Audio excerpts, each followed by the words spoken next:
as I said already, I think if I say a short event in my life, I think I can make you understand better.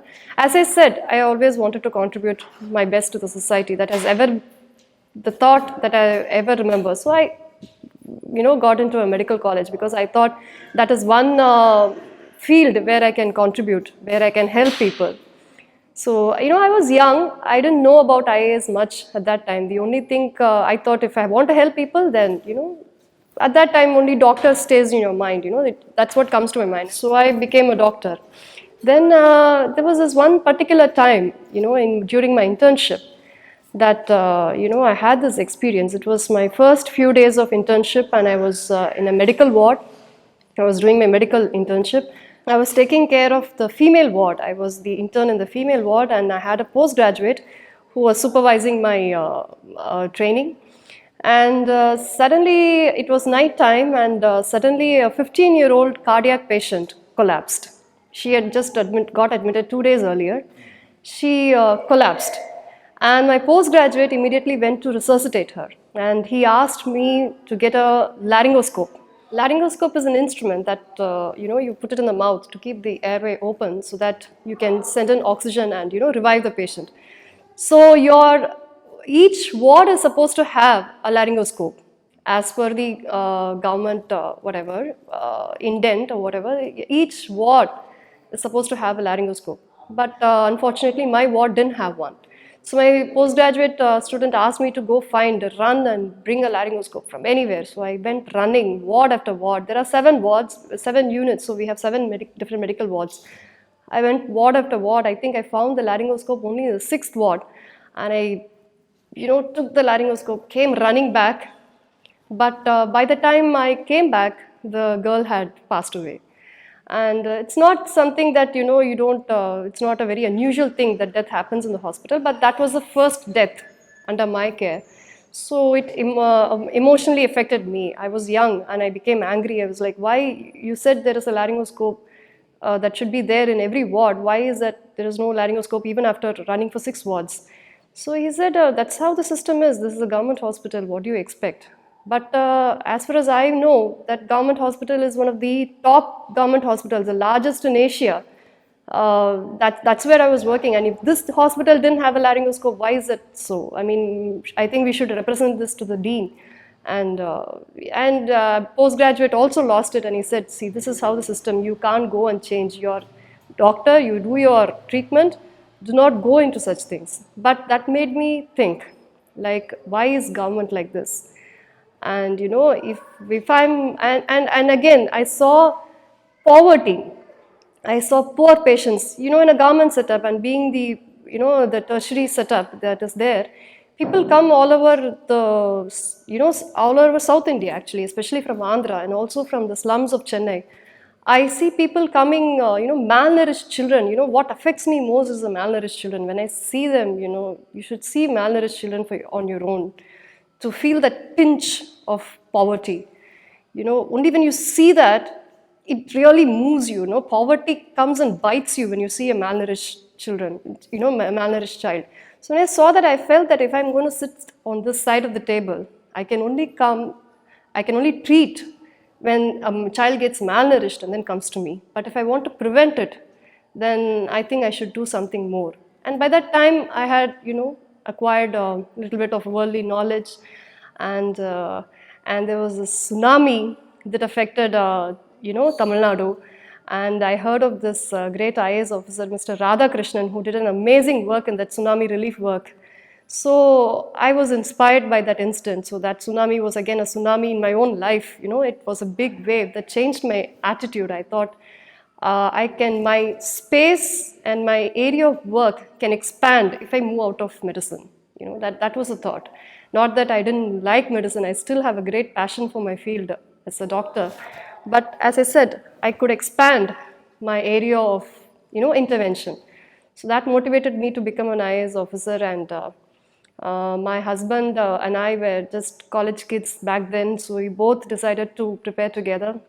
It was a huge decision because leaving an amazing field like medicine, leaving a lucrative field like medicine and coming here was a huge decision. And we took it and we started preparing together.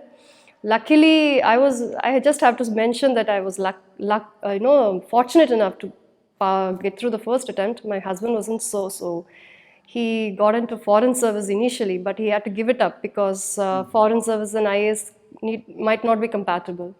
And then but still he persisted, and his perseverance paid him, and he got in the fourth attempt.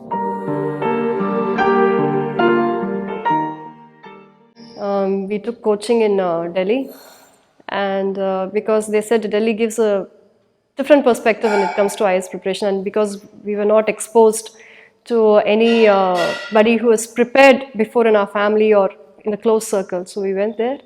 We prepared there for a year and then came back home and started giving exams from home. So that's about it. We stayed in Delhi. It was another good experience staying in Delhi. Delhi is a whole different ball game, and it's a very different place. So that in itself was a very nice experience. That is that Vajiram Institute. Yeah, we also stood in a queue, and payment is really high. I mean, most of my father's savings went into the preparation. So we did spend a lot. I mean, back then, it was almost 8 years back, that we spent almost 1.5 lakhs for the preparation alone, staying there, accommodation, food, and the fees, everything, made up to almost 1.5 lakhs. So, yes, but anyway, it didn't go for a waste. At least, we got the results, desired results.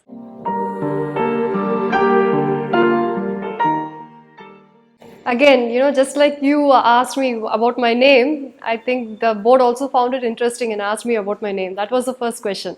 So I again explained what it was, this basically the name of the snake and Thiruvalluvar's wife, and that's how it started. The interview questions were mostly, non-specific. In fact, I wanted them to ask more about my attitude or, why I wanted to come into the service. But it went very non-specific is what I would say. And they asked me about my favorite, I had mentioned that I watch a lot of movies. So they asked me what movie and what genre of movies that I like. So I said I like drama and I like watching English movies. And they asked me what is your favorite movie. I said Tare Zameen Par, Black. So the discussion went on with that, and I also mentioned that I like traveling places. So they asked me, where did you go? Have you been to Jammu? I said, yes, I've been to Kashmir, especially at the time of Kargil war. And so that impressed them. What motivated you to go to Kashmir at the time of Kargil war? So I said, no, we heard that because of Kargil war, the infiltration was minimum at that time, and it was a good season to visit Kashmir at that time. So we took the opportunity and went there, and had a nice time in Kashmir. So that's how it ended, with my Kashmir trip. That's it. Okay, I was, I was posted as assistant collector in a district called Shadol in Madhya Pradesh, which is bordering Chhattisgarh. And that place is particularly famous for Bega people, the Bega tribe. They are forming the primitive tribal group. The terminology has changed right now, but they are one of the primitive tribal groups in India. And my exposure to them changed my perspective about life. They are, beautiful community of people who live close with nature, away from all the consumerism, greed and competition and, gastric ulcers that we develop out of all that. They are all free from all that, and they live life to the fullest, They spend time with their family, they spend time with nature, stress-free. And I really found that way of life beautiful, though many call it that it is a very backward and, backward way of life, poverty.